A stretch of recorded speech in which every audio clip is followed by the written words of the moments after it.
오늘이 12월 12일입니다. 벌써 한 해가 다 저물어 가줍니다.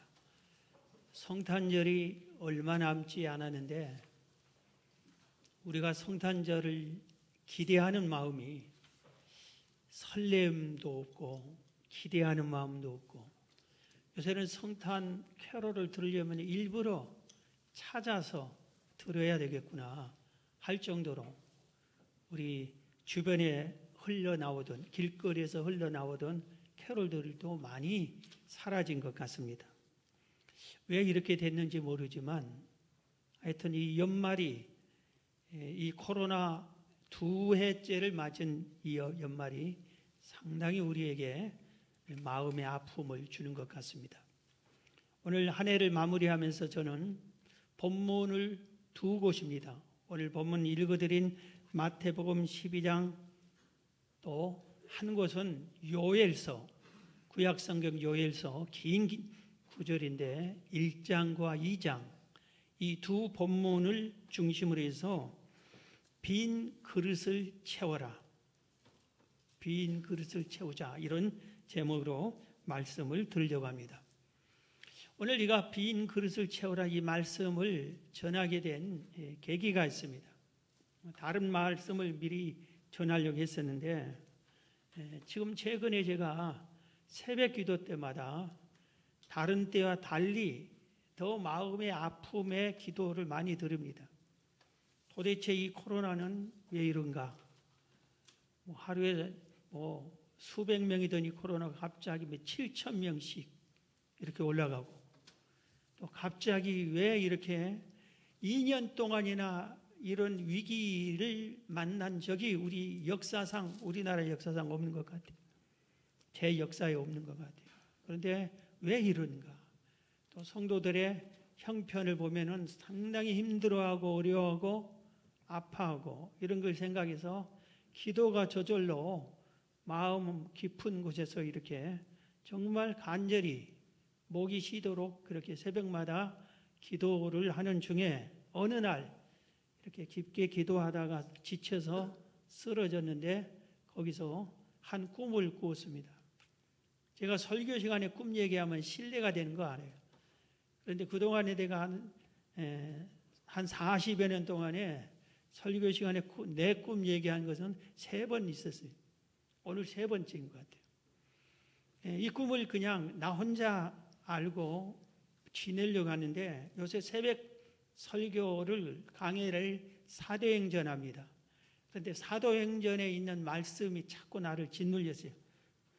사도행전 2장 17절에 보면은 하나님이 말씀하시기를 말세에 내가 내 영을, 성령을 내 모든 육체에 부어주리니 너희의 자녀들은 예언할 것이요 너희의 젊은이들은 환상을 보고 너희 늙은이들은 꿈을 꾸리라.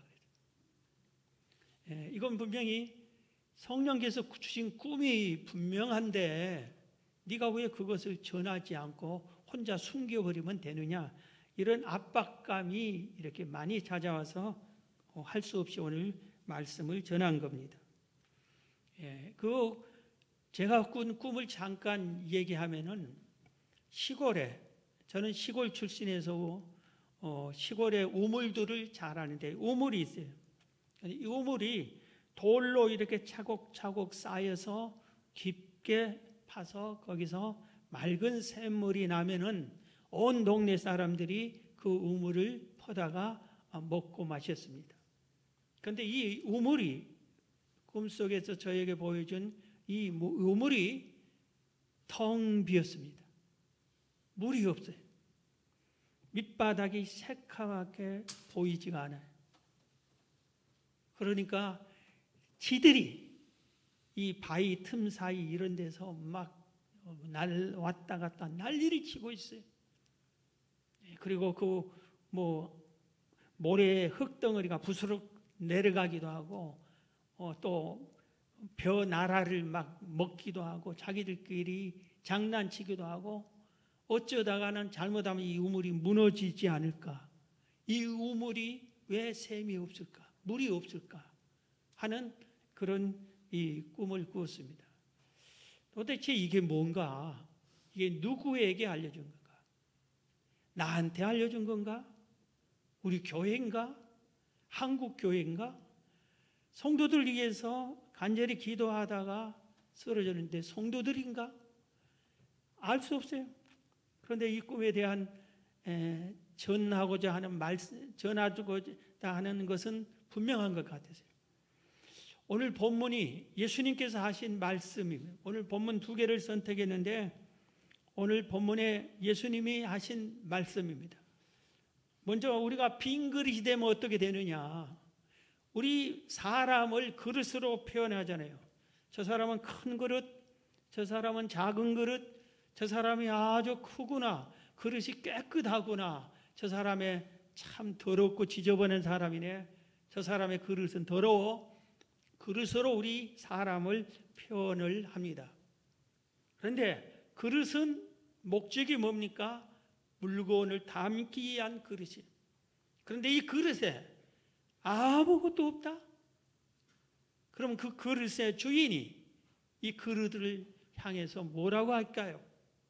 그릇이 텅 비었어요.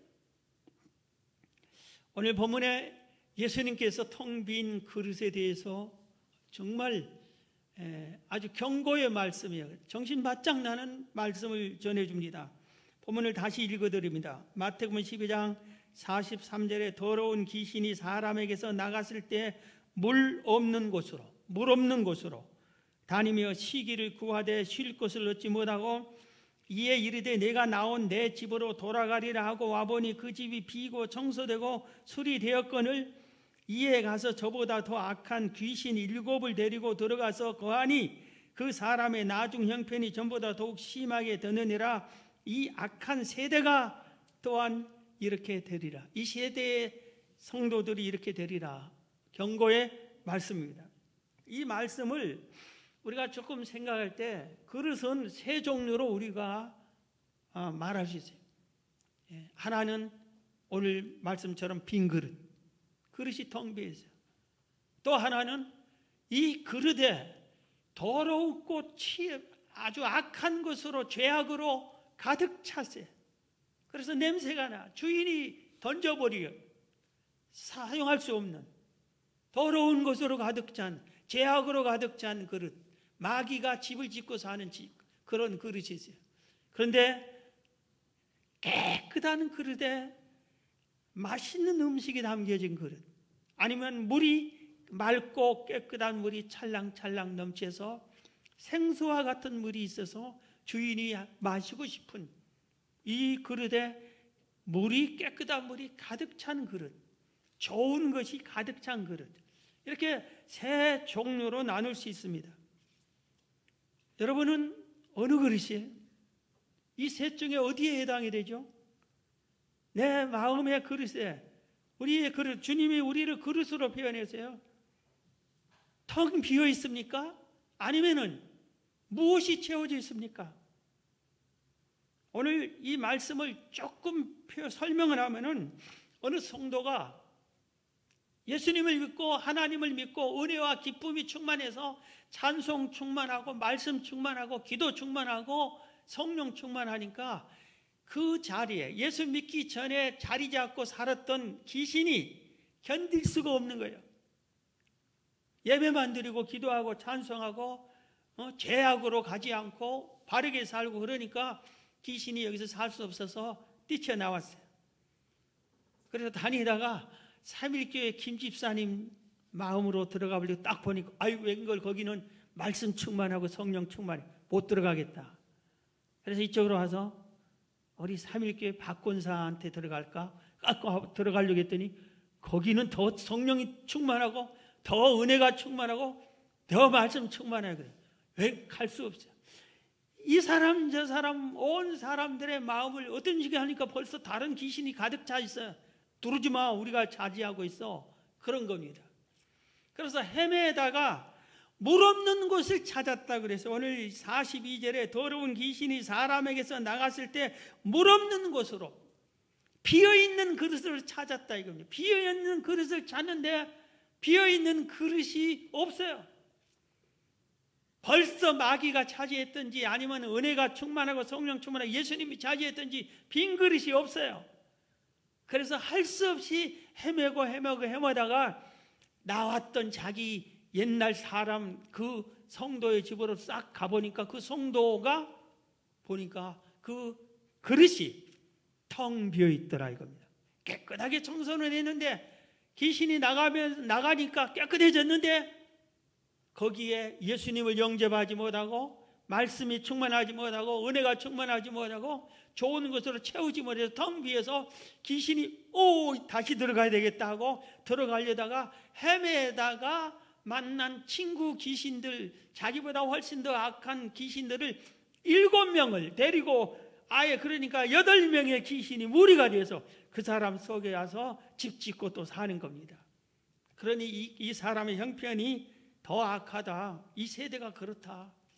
너희들이 그런 거 아니냐 하는 것이 예수님이 우리에게 오늘 본문에서 주시는 말씀입니다.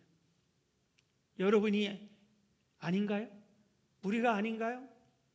우리의 마음속에는 텅 비어있는 거 아닌가요? 뭐가 있죠? 요일서는 이렇게 텅 빈 이 그릇을 가진 자들에게 심판한다, 징계한다, 진노한다는 이런 말씀이 오늘 요엘서에 먼저 1장에는 그 내용이 나옵니다. 오늘 보면서 요엘서 1장을 1절부터 봅니다. 부두레의 아들 요엘에게 임한 여호와의 말씀이라. 늙은 자들아 너희는 이것을 들을지어다. 땅의 모든 주민들아 너희는 귀를 기울일지어다. 너희의 날에나 너희 조상들의 날에 이런 일이 있었느냐? 이것은 과거에 이런 일이 있었냐? 지금 코로나 시대에 딱 보면 이런 일이 없었는데 꼭 우리 시대에 맞는 말 같아요. 너희는 3절 너희는 이 일을 너희가 자녀에게 말하고 너희 자녀는 자기 자녀에게 말하고 그 자는 후세에게 말할 것이니라. 팥중이가 남은 것을 메뚜기가 먹고 메뚜기가 남은 것을 너치가 먹고 너치가 남은 것을 황충이 먹었도다. 너희들이 그릇이 텅 비었기 때문에 너희들이 그릇 속에 잘못된 것만 가득 채웠기 때문에 내가 진노해서 메뚜기 재앙을 너희에게 내렸다. 그런데 이 메뚜기가 네 번이나 팥중이, 메뚜기, 너치, 황충이 이런데 이 네 종류가 다 메뚜기의 종류입니다. 어떤 메뚜기는 센 메뚜기, 어떤 메뚜기는 이파랑이와 열매만 먹고 가는 메뚜기고 이건 우리나라에 있는 흔히 있는 메뚜기들은 그런 거예요. 아주 피해를 별로 안 끼치는 것들이고 아주 황충이 같은 이런 것들은 포도나무를 아예 줄기까지 다 갉아먹습니다. 발가숭이로 만든 말라 죽여 뿌리까지 갉아먹어버립니다.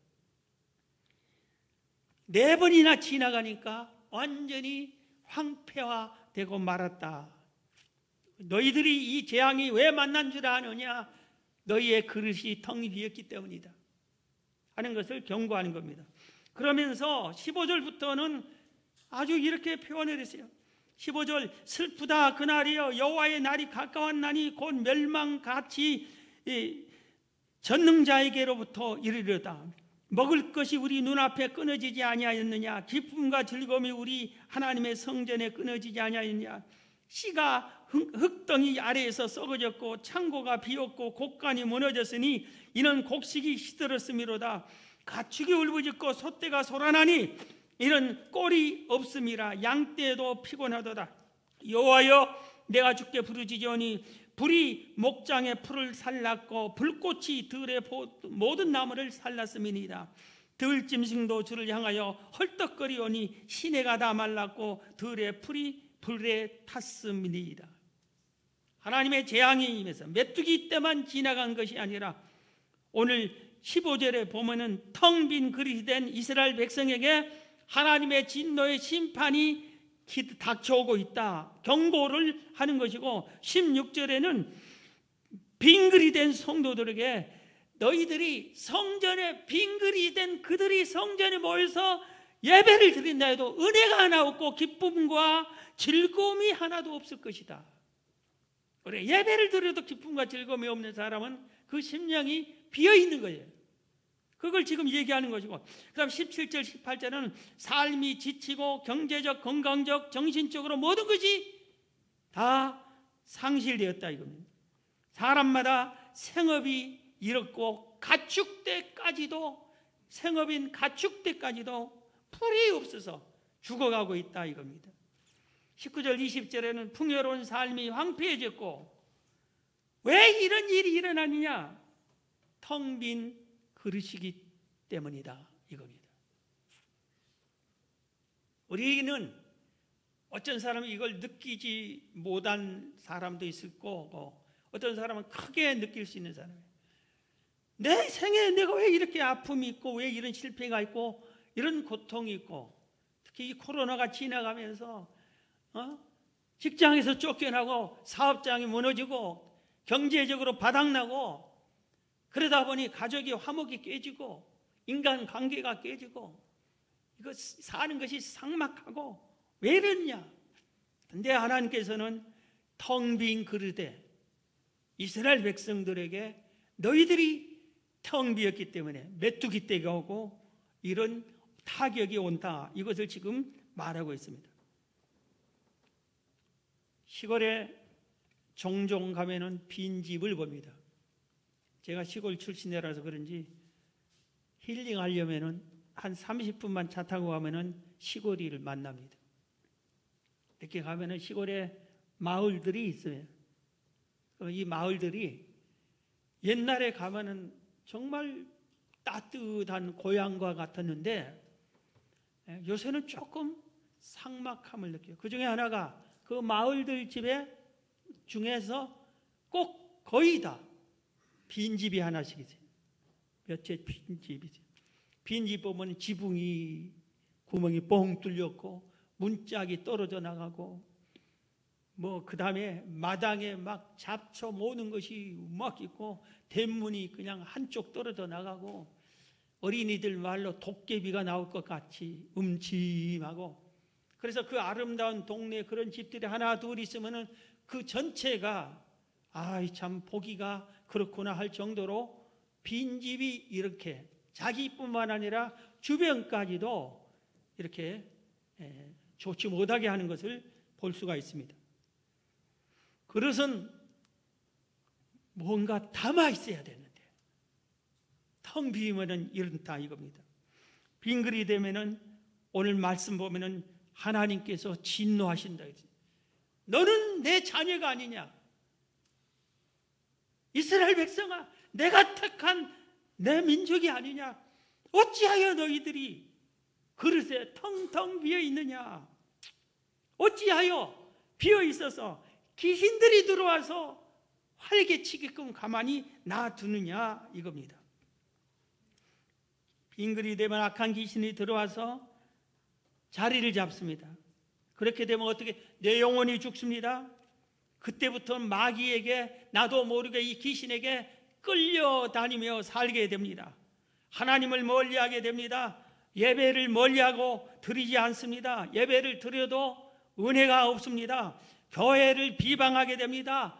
믿는 사람들, 주의 종들을 비방합니다. 세상의 탐욕과 욕심과 쾌락과 죄악이 막 가득 차게 됩니다. 삶에 의욕이 없어집니다. 기도가 안 됩니다. 찬송이 나오지 않습니다. 성경이 읽어지지가 않습니다.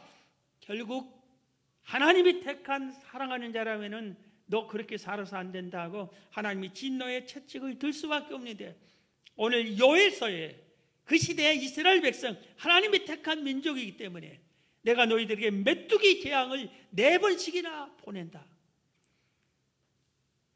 가축들이 꼴이 없어서 풀이 없어서 굶어 죽게 된다. 이런 식으로 징계의 채찍이 내릴 수밖에 없다 이겁니다. 사랑하는 성도 여러분, 여러분의 그릇이 빈 그릇을 채워야 됩니다. 채우셔야 됩니다. 여러분, 감각이 없으면 이미 영혼이 죽은 거예요. 여러분의 그릇을 채우셔야 됩니다. 오늘 이 요엘서에는 하나님께서 경고하고 징계와 심판만 얘기하는 게 아니라 살 길을 말해줍니다. 빈 그릇을 채워주는 방법을 가르쳐 줍니다. 오늘 이 말씀이 필요해서 이 앞에 있는 말씀들을 하는 거예요. 우리의 그릇을 채워야 돼요. 자, 채우기 위해서 어떻게 해야 되는가? 요엘서 1장 5절에 보면은 5절부터 보면 취하는 자들아 너희는 깨어 울지어다. 깨어 울지어다. 포도주를 마시는 자들아 너희는 울지어다. 이는 단 포도주가 너희 입에서 끊어졌음이니 다른 한 민족이 내 땅에 올랐음이로다. 그들은 강하고 수가 많으며 그 이빨은 사자의 이빨 같고 그 어금니는 암사자의 어금니 같도다. 그들이 내 포도나무를 멸하며 내 부하가 나무를 긁어 맑게 벗겨서 버리니 그 모든 가지가 하얗게 되었도다. 너희는 처녀가 어렸을 때 약혼한 남자로 말미암아 굵은 배로 동이고 애고감 같지 할지어다. 소제와 전제가 여호와의 성전에서 끊어졌고 여호와께 수종된 제사장은 슬퍼하도다. 이 내용을 좀 이렇게 설명을 하면은 하나님께서 텅 빈 그릇에서 진노와 심판과 채찍이 임했을 때 너희들이 해야 하려면은 살려면은 빈 그릇을 채우려면은 먼저 첫 번째 울어라 이겁니다. 깨어 울어라 이겁니다. 하나님 앞에 나와서 울어라 이겁니다. 하나님 살려주세요 하고 통곡하면서 울라 이겁니다. 그런데 우는 모습을 너희들이 포도나무가 앙상하게 가지만 남은 게 아니라 포도나무의 껍질까지 갉아먹었다 이겁니다. 메뚜기 때가. 그러니까 벌거벗은 나무가 돼서 말라 죽어버렸다 이거. 그런 일을 당하고도 왜 울지 않느냐 하나님 앞에 그 말입니다. 그런데 우는 방법을 어떻게 했어요? 8절에 처녀가 어렸을 때 약혼한 남자로 말미암아 굵은 배로 동이고 애곡한 것 같이 하라 그래서 이게 무슨 말이냐면 어느 마을에 아름다운 아가씨와 청년이 서로 사랑했어요. 그래서 우리가 결혼합시다. 결혼하기로 했어요. 양가를 만나서 결혼을 하기로 결혼 날짜를 정해놓고 약혼식을 했어요. 그리고 결혼을 앞두고 청첩장을 다 보냈어요. 그리고 친구들, 모든 아는 사람들, 동네 사람들 모두에게 이제 결혼한다고. 그리고 내 신랑이 참 좋은 분이라고. 이렇게 해서 다 알았어요. 결혼을 앞둔 날 며칠을 앞두고 신랑이 갑자기 세상을 떠버렸어요. 그리고 오늘 베옷을 동여매고 이 약혼녀가 통곡하며 우는 겁니다. 내가 사랑하는 내 결혼할 내 신랑 될 사람이 세상을 떴어. 너무나 아파서 서러워서 원통해서 우는 겁니다. 그런 식으로 울라 이겁니다. 그런 자세로 울라 이겁니다. 교회 와서 울라가니까 와보니까 눈물도 안 나오고 꼬집어도 눈 아프지도 않고 그게 아니라 마음 깊은 거였어요. 우리 집 포도 농장에서 뿌리까지 다 망했어요. 내 심령이 무너지고 말았습니다. 내 건강이 완전히 무너지고 말았습니다. 우리 가정의 화목이 무너지고 말았습니다. 통곡해라 통곡해라 이겁니다. 제사장이 슬퍼하는 것처럼 울라고 그래요. 제사장이 제사를 지내려고 하는데 제사를 드리러 와야 되잖아요. 그런데 아무도 안 와. 텅 빈 성전에서 예배 때가 제사 드릴 때가 됐는데 아무도 안 와. 그러니까 통곡하니까 제사장이 아무리 그래도 그렇지 하나님께 예배를 왜 안 드리냐, 왜 안 놓은 그 사람들 때문에 제사장이 슬퍼하는 이런 식으로 울라 이겁니다. 한 2주 전인가 우리 교회 철야 시간에 한 사모님 간증을 들었습니다. 이분은 군산에서 개척한 목사님, 개척교회 목사님 사모님입니다.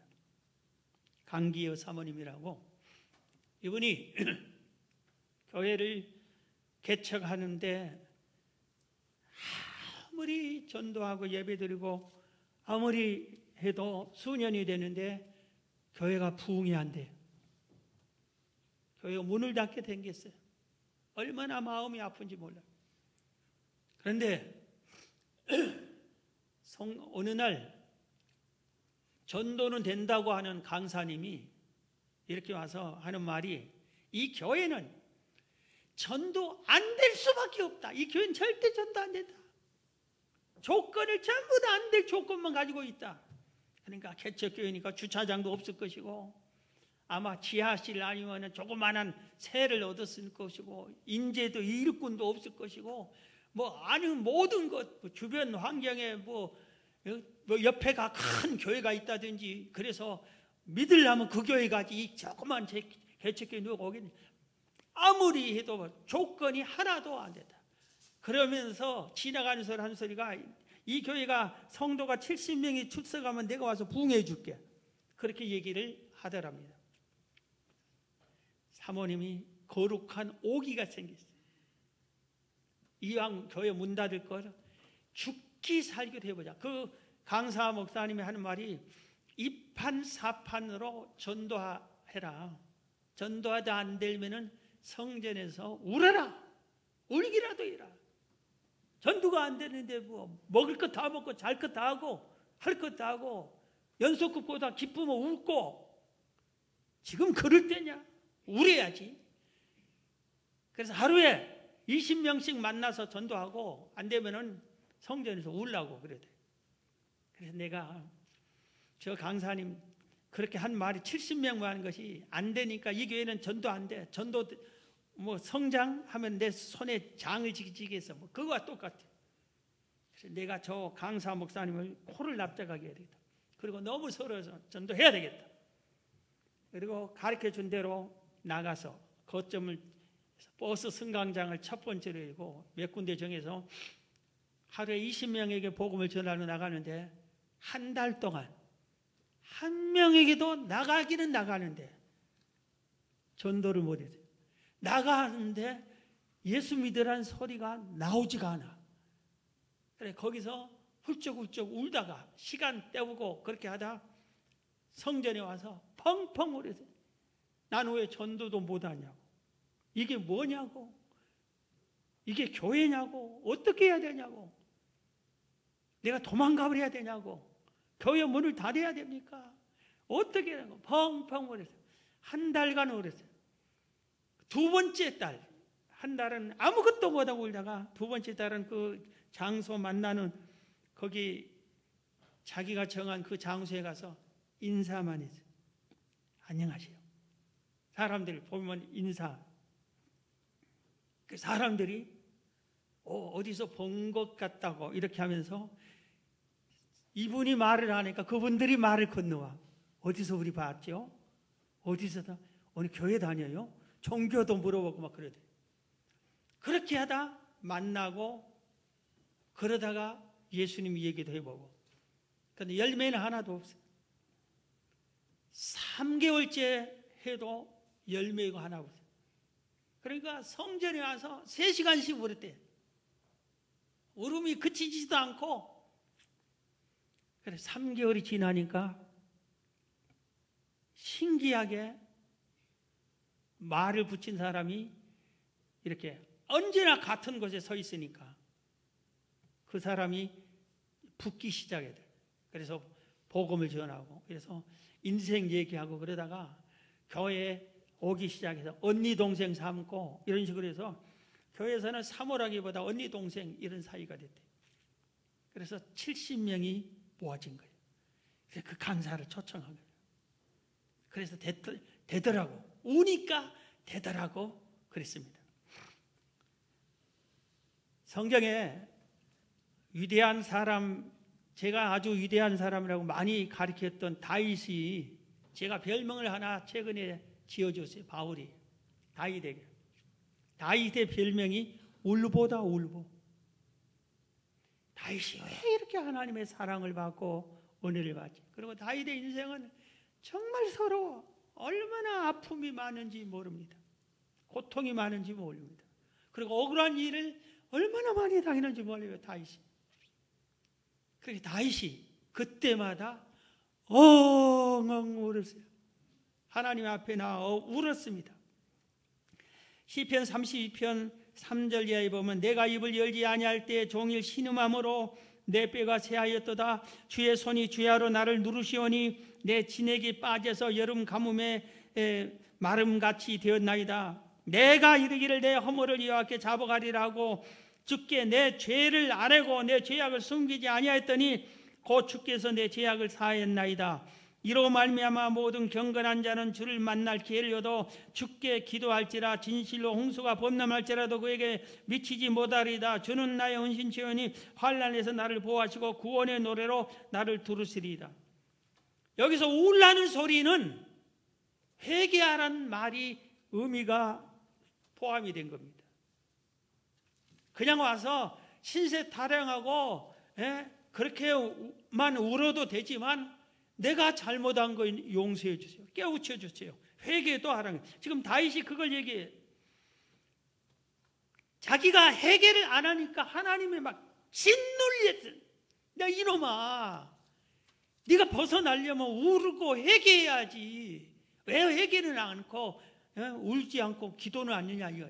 그러니까 내가 여호와께 자복하고 내 죄악을 숨기지 않고 통회하고 회개했더니 하나님께서 자기를 만나주시고 홍수가 범람에도 재앙이 임해도 임하지 못하게 해주고 환난에서 보호해 주셨다. 그걸 고백한 게 제가 방금 읽어준 말씀의 내용이에요. 다윗이 또 이렇게 말해서 시편 34편 17절에 의인이 부르짖음에 여호와께서 들으시고 그들의 모든 환난에서 건지셨다. 여호와는 마음이 상한 자를 통회하며 울며 우는 자를 가까이 하시고 충심으로 통회하는 자를 울며 회개하는 자를 구원하시는도다. 여러분 하나님께 이 마음을 통해 회복하면서 통곡하면서 울며 회개하세요. 뭐가 잘못이 내 잘못 하나도 없는데 이게 무너졌다. 그럼 내가 회개해야 돼. 상대방이 뭐 해서 악한 자가 내 걸 뺏어가 버렸다. 내가 잃었다. 뺏긴 내가 회개해야 돼. 믿는 자는 사는 방법이 그래야 되는 거예요. 그래야 하나님의 은혜로 회복이 되는 거지 세상 방법으로 되지가 않아요. 여러분 주의 전에 나와서 실컷 울으세요. 언제 울어봤어요? 어디 가서 웁니까? 울지도 않아요? 내 인생이 이렇게 무너졌는데 이렇게 아픔이 있는데 안 울어? 울어야 되는 겁니다. 눈물로 승리하시기를 주의 이름으로 축원합니다. 자, 그 다음에 빈글을 채우려면 부끄러워하라고 그랬어요. 오늘 요엘 선지자는. 오늘 요엘서 1장 10절부터 보면 밭이 황무하고 토지가 마르니 곡식이 떨어지며 새 포도주가 말랐고 기름이 다하였도다. 농부들아 너희는 부끄러워할지어다. 포도원을 가꾸는 자들아 곡할지어다. 이는 밀과 보리 때문이라. 밭의 소산이 다 없어졌음이로다. 포도나무가 시들었고 무화과 나무가 말랐으며 석류나무와 대추나무와 사과나무가 밭의 모든 나무가 다 시들었으니 이러므로 사람의 즐거움이 말랐도다. 농부는 어떻게 해야 돼요? 농사를 열심히 해서 열매를 거둬야 되는데 농사를 열심히 했는데 메뚜기 때가 지나고 태풍이 지나가고 병이 지나가고 그래서 아무것도 못 거둬서 그러면은 부끄러워할 줄 알아야지. 1년 농사 빵 쳤으면은 부끄러워할 줄 알아야 되는데 부끄러움도 없다 이겁니다. 부끄러울 줄 알아야 하나님이 다시 채워주지. 부끄러워하지 않아요. 수치를 알지 못해요. 부끄러워하지 않는 수치를 알지 모르는 사람들의 특징이 있어요. 뻔뻔함이에요. 왜 어때 뻔뻔한지 아세요? 한 해 만약에 올 농사를 내가 망쳤다 하면은 그 해는 부끄러워요. 예를 들어서 죄로 표현하면 내가 죄를 한 번 지었어. 그러면은 첫 번째 죄 지은 그때는 막 부끄러워가지고 가족 식구들 얼굴을 못 봐. 교회 와서 성도들 얼굴을 못 봐. 목사님 쳐다보지 못해. 첫 번째 죄 지은 사람은 그렇습니다. 그래서 내가 싹 살펴요. 저 사람 죄 지었을 거다. 고개를 못 들어, 눈을 못 맞춰요. 특징이 그래요. 그런데 2번, 3번 그러면은 뻔뻔해집니다. 아무렇지도 않아요. 그리고 누가 당신 그러면 안 되잖아 하면 대듭니다. 뭐라고? 네가 뭔데 그래? 이렇게 뻔뻔해져. 수치를 몰라. 자기 그릇에 텅 비어 있어. 아무 열매도 안 하고 아무것도 없으면 수치를 알아야지. 부끄러울 줄 알아야지. 한 해가 다 지나가고 기도 응답의 열매 하나도 없고 전도의 열매 하나도 없고 충성 봉사 헌신의 일 아무것도 없다. 내가 주 앞에 올 한 해를 평가하면은 이게 뭐냐? 주여 용서해 주여. 부끄럽습니다. 내가 직분자가 이게 뭡니까? 주여 부끄럽습니다. 부끄러움을 알아야 다시 도전하고 해봐가고 그런데 부끄러워하지 않아요. 제가 이만큼 공부를 하는 것은 제 형님 때문이에요. 형님이 제가 초등학생 시절에 객지에 갔다가 돌아오는 길에 기차를 한 8시간 정도 타는데 옆 사람에부터 책을 하나 사서 봤는데 그 책이 일본에 아주 훌륭한 사람이 있는데 이 사람이 내가 어떻게 훌륭한 사람이 된 줄 아느냐?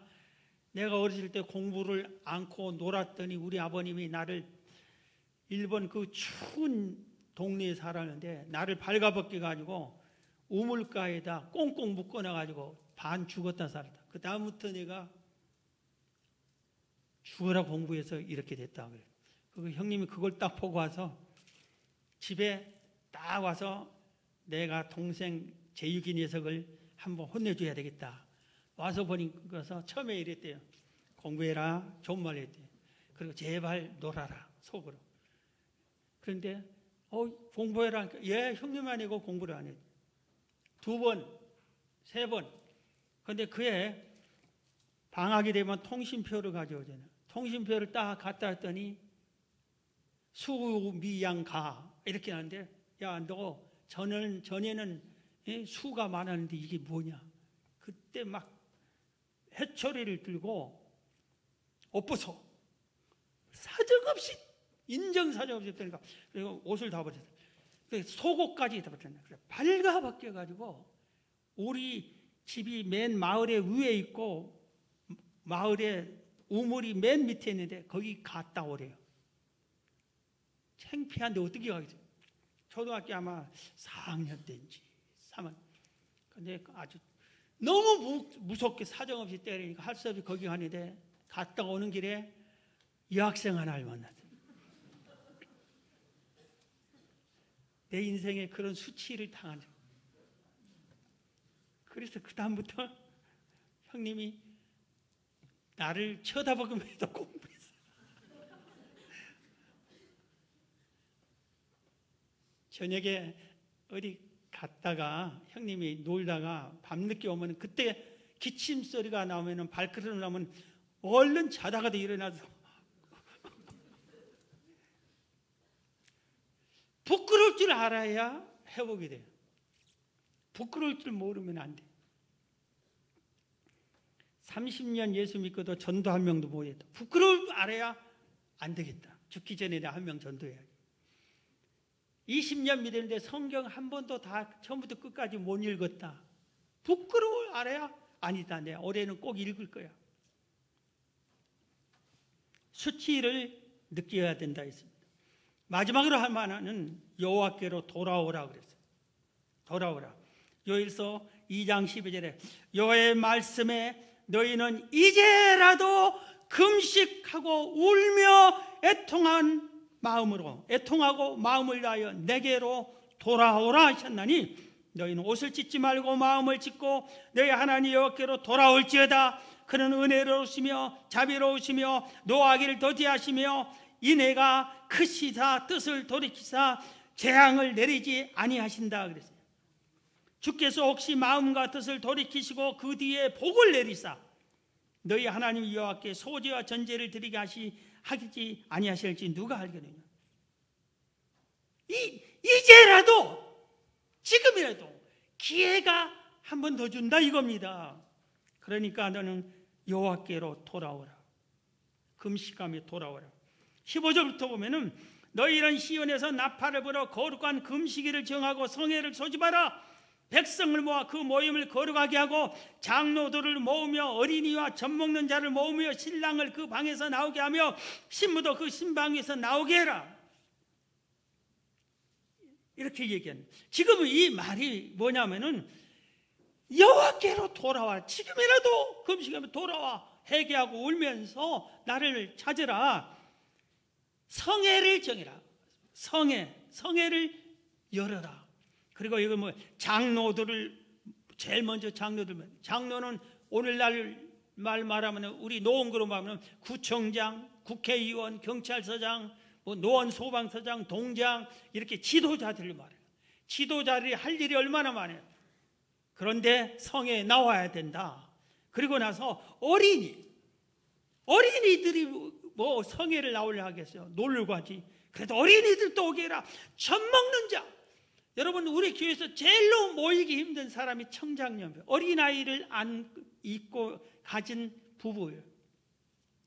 그들도 오라 이겁니다. 저도 우리 그 딸이 애를 셋을 키워가는 그 과정을 보니까 아무것도 못할 것 같아요. 그래서 새벽 예배 안 나도 말을 못해. 가까운 데 살 때도. 애 때문에 지쳐가지고 막. 그런데 오늘 보면은 젖먹이 그들도 데리고 오너라. 그렇게 얘기를 말씀하고 있어요. 여기 또 그러면 신랑 신부도 결혼했다고 신혼여행 지금 갈 때냐? 성회를 참여하라 이 말이고, 여러분 직장에서 결혼 1년도 안 된 신혼 부부들은 어떻게 되는 것이에요? 그런데 그들도 성회로 나오라 이렇게 합니다.